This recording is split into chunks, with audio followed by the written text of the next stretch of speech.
YS Vijayamma అమెరికాలోని బంధువుల ఇంటికి వెళ్లినట్లుగా తెలుస్తోంది. ఇటీవల జగన్ చేపట్టిన సిద్ధం బస్సు యాత్ర ప్రారంభానికి ముందు ఆమె ఇడుపులపైలో ప్రత్యేక ప్రార్థనలో పాల్గొన్నారు. అలాగే షర్మిల చేపట్టిన బస్సు యాత్ర ప్రారంభ సమయంలో కూడా ఆమె ప్రత్యేక ప్రార్థనలు చేశారు. ఇప్పుడు ఎవరికి ప్రచారం చేయాలో తెలుసుకోలేక వారి ఒత్తిడిని తట్టుకోలేక అమెరికా వెళ్లినట్లుగా తెలుస్తోంది.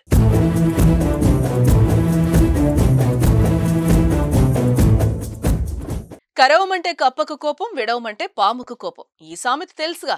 వైఎస్ఆర్ కాంగ్రెస్ పార్టీ మాజీ గౌరవ అధ్యక్షురాలు వైఎస్ విజయమ్మ ప్రస్తుత పరిస్థితి కూడా అలాగే ఉన్నట్లుగా తెలుస్తోంది.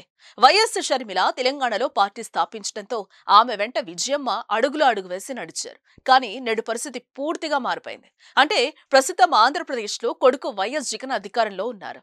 ఇక ఏపీ పిసిసి అధ్యక్షురాలిగా వైఎస్ షర్మిల వ్యవహరిస్తున్నారు. రాష్ట్ర వ్యాప్తంగా షర్మిల ఎన్నికల ప్రచారం నిర్వహిస్తున్నారు.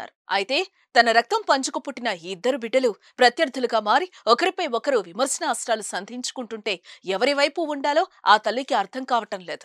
ఎన్నికల్లో కూతురుకు అనుకూలంగా ప్రచారం నిర్వహిస్తే కొడుక్కి నష్టం జరిగే అవకాశం ఉంది. అలాగే కుమారుడికి కన్నతల్లిగా మద్దతిచ్చి ఎన్నికల ప్రచారం చేపడితే కూతురికి రాజకీయ ఇబ్బందులు తలెత్తే అవకాశాలున్నాయని వైఎస్ విజయమ్మ ఓ విధమైన ఆందోళనకు గురైనట్లుగా తెలుస్తోంది. అలాంటి పరిస్థితుల్లో ఒక్కరిని నొప్పింపక తానువ్వక తప్పించుకు తిరుగువాడు ధన్యుడు సుమతి అన్నట్లు మధ్య మార్గంగా ఆమె విదేశాలకు వెళ్లిపోవడమంతా ఉత్తమమైన మార్గం మరొకటి లేదని భావించి ఆమె విదేశాలకు వెళ్లినట్లుగా సమాచారం.